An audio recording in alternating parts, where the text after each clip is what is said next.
dipakai sebagai terjemahan dari istilah capital market yang berarti suatu tempat atau sistem bagaimana caranya dipenuhinya kebutuhan dana untuk kapital suatu perusahaan, yang merupakan pasar tempat orang membeli dan menjual suatu efek yang baru dikeluarkan. Dengan demikian, pasar modal berarti suatu pasar di mana dana-dana jangka panjang, baik utang maupun modal sendiri diperdagangkan. Dana-dana jangka panjang yang merupakan modal sendiri biasanya berbentuk saham. Pasar modal merupakan sarana untuk mempertemukan penawar dan peminta dana jangka panjang dalam bentuk efek diatur dalam Undang-Undang Nomor 8 Tahun 1995 tentang pasar modal. Lanjut ke slide kedua. Setiap negara memiliki suatu badan pengawas pasar modal. Lembaga ini merupakan benteng sekaligus ujung tombak dalam melakukan penegakan hukum atau law enforcement dari kaidah-kaidah hukum pasar modal. Di Indonesia, Badan Pengawas Pasar Modal sering disebut BAPEPAM menurut Keputusan Presiden Republik Indonesia Nomor 58 Tahun 1976 yang diantaranya memiliki tugas 1. Mengadakan penilaian terhadap perusahaan-perusahaan yang akan menjual saham-sahamnya melalui pasar modal, apakah telah memenuhi syarat yang ditentukan dan sehat serta baik. Kedua, menyelenggarakan bursa pasar modal yang efektif serta efisien. Yang terakhir, tiga, terus-menerus mengikuti perkembangan perusahaan-perusahaan yang menjual saham-saham pasar modal. Lanjut ke slide berikutnya. Asalnya BAPEPAM bertindak dualisme, jadi sebagai penyelenggara sekaligus pengawas dan pembina. Dualisme pada diri BAPEPAM ini ditiadakan pada tahun 1990 dengan keluarnya Keputusan Presiden Nomor 53 Tahun 1990 dan SK Menkeu Nomor 1948 Tahun 1990, sehingga lembaga ini dapat memfokuskan diri pada fungsi pengawasan dan pembinaan pasar modal. Sedangkan penyelenggaraan bursa efek diserahkan kepada pihak swasta atau PT Bursa Efek Jakarta pada tanggal 18 Maret 1992. Slide berikutnya, sebagai pengawas dan pembina pasar modal, BAPEPAM harus melakukan pengawasan agar praktik perdagangan orang dalam atau insider trading dapat dihindari. Praktik ini biasanya dilakukan oleh orang-orang yang memiliki informasi yang belum diketahui oleh publik, seperti komisaris, direktur, pegawai perusahaan afiliasi, dan pemegang saham lama. BAPEPAM juga perlu menciptakan mekanisme agar praktik perdagangan semu yang bertujuan memanipulasi tata kerja mekanisme pasar dapat dihindari. Pemberian informasi kepada investor adalah hal mendasar bagi terciptanya transparansi atau keterbukaan di pasar modal. Informasi ini akan menjadi landasan bagi para investor untuk mengadakan analisis sebelum mengambil keputusan investasi. Dengan demikian, informasi ini harus menjamin adanya kebenaran yang didukung oleh data yang lengkap, akurat, dan up-to-date. Demikian saya akan dilanjut oleh teman saya. Perkenalkan, saya Alia Rahma Kamila dengan NIM 10-12-461. Di sini saya akan menjelaskan tentang sejarah pasar modal di Indonesia. Sejarah pasar modal di Indonesia dibagi menjadi 3 periode krusial, yaitu masa kolonial, masa Orde Lama, dan Orde Baru.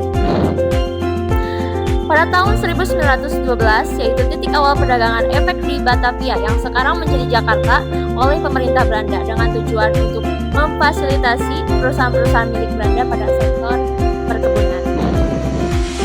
Kemudian, pada tahun 1952, Bursa Efek Jakarta dibuka kembali oleh pemerintah RI setelah sempat vakum akibat Perang Dunia Kedua. Kemudian, pada tahun 1958, kegiatan bursa terhenti total akibat krisis ekonomi, inflasi tinggi, dan ketegangan politik dengan Belanda. Terutama pada saat itu adalah nasionalisasi perusahaan-perusahaan pada bursa efek yang dimiliki oleh perusahaan Belanda. Kemudian masuk masa Orde Baru dan reaktivitas. Dari tahun 1976 sampai 1987. 1976 pembentukan BAPEPAM dan PT Dana Reksa untuk menghidupkan kembali pasar modal. BAPEPAM sebagai pengawas, PT Dana Reksa sebagai pelayan. Pada tahun 1977, PT Semen Cibinong menjadi perusahaan pertama yang go public di era ini. Kemudian tahap konsolidasi awalnya berjalan lambat sehingga pemerintah mengeluarkan kebijakan deregulasi. Tahap konsolidasi bisa disebut sebagai tahap penyesuaian. Kemudian slide selanjutnya paket deregulasi, Pakdes, Pakto, paket deregulasi Desember dan paket deregulasi Oktober. Pakdes 1987 penyederhanaan syarat go public dan izin bagi investor asing untuk membeli saham.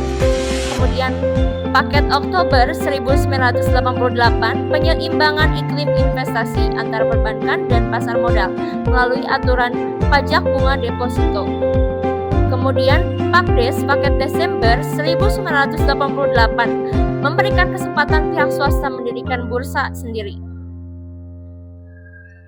Kemudian slide selanjutnya tentang kelahiran UU nomor 8 tahun 1995 yang dilatar belakangi dengan kebutuhan akan landasan hukum yang lebih kuat seiring terjadinya booming pasar modal pada tahun 1990. Dengan materi pokok peningkatan wewenang Bapepam, penegasan status Self-Regulatory Organization (SRO) bagi Bursa Efek, LKP dan LPP.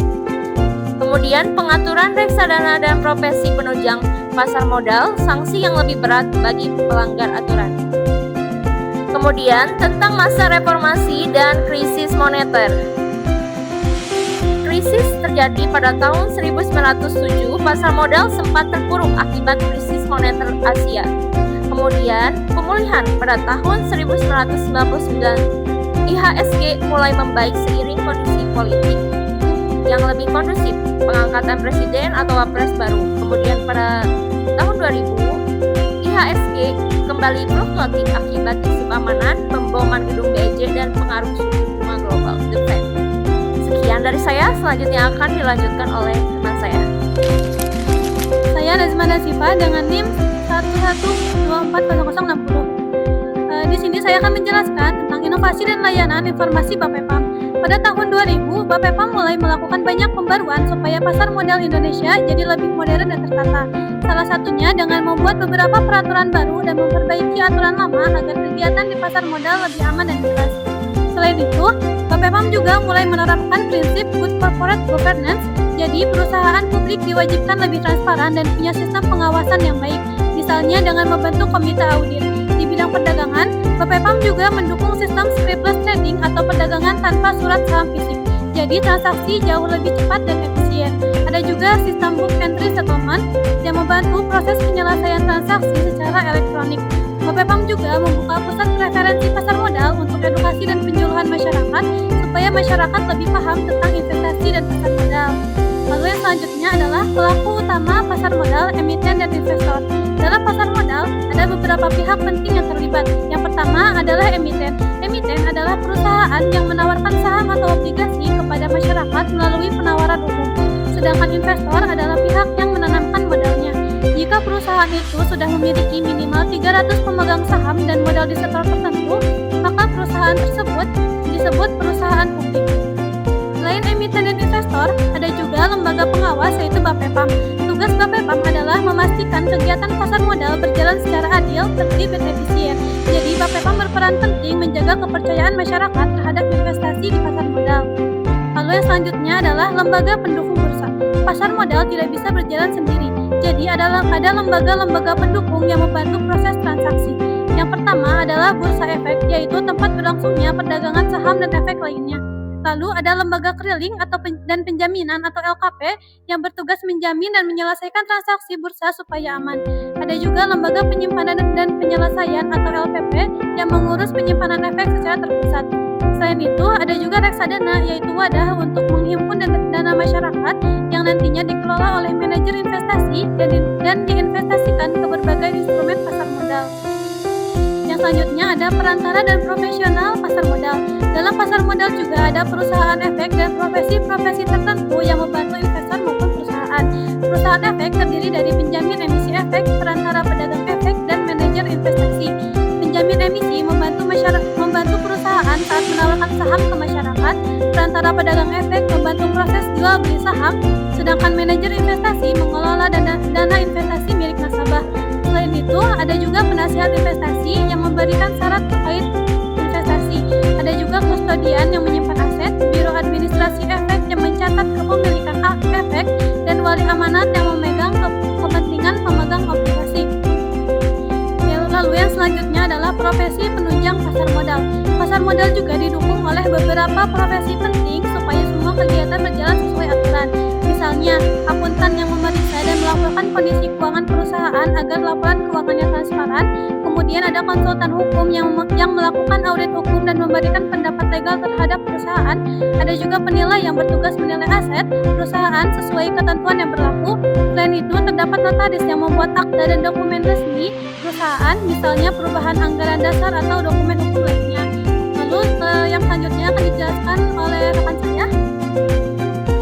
Perkenalkan, nama saya Anissa Aprilia dengan NIM 10-12-459. Baik, di sini kita lanjutkan materi selanjutnya yaitu tentang struktur organisasi Bapepam. Bapepam itu sendiri dipimpin oleh seorang ketua yang bertanggung jawab kepada Menteri Keuangan. Terdapat beberapa biro yang penting seperti Biro Perundang-undangan dan Bantuan Hukum, Biro Pemeriksaan dan Penyidikan, Biro Pengelolaan dan Riset, Biro Transaksi dan Lembaga Efek, dan Biro Penilaian Keuangan Perusahaan. Selanjutnya yaitu ada fungsi pengawasan keuangan dan penyidikan. Bapepam itu sendiri mengawasi dan menjaga pasar modal agar tetap tertib selalu. Selanjutnya ada batas tanggung jawab Bapepam. Yang pertama, kebenaran isi prospektus menjadi tanggung jawab emiten dan profesi penunjang. Yang kedua, investor harus membaca prospektus dan memahami resiko investasi. Ketiga, kerugian akibat naik turunnya hingga harga efek menjadi resiko investor itu sendiri. Selanjutnya yaitu visi dan misi Bapepam. Visi menjadi otoritas pasar modal berstandar internasional yang mendukung pertumbuhan ekonomi nasional. Misinya yaitu yang pertama, menciptakan pasar modal yang aman, teratur, dan efisien. Yang kedua, menjadi lembaga yang profesional dan berkualitas internasional. Yang ketiga, meningkatkan kesadaran masyarakat untuk berinvestasi secara bijak. Selanjutnya, ada kesimpulan dari materi yang kita jelaskan. Kesimpulannya yaitu, pasar modal berperan penting bagi perekonomian Indonesia. Dengan pengawasan Bapepam, keterbukaan informasi, dan penegakan hukum, pasar modal dapat berjalan secara aman, teratur, serta menumbuhkan perlindungan kepada investor. Saya Anissa Aprilia, pamit undur diri. Wassalamualaikum warahmatullahi wabarakatuh.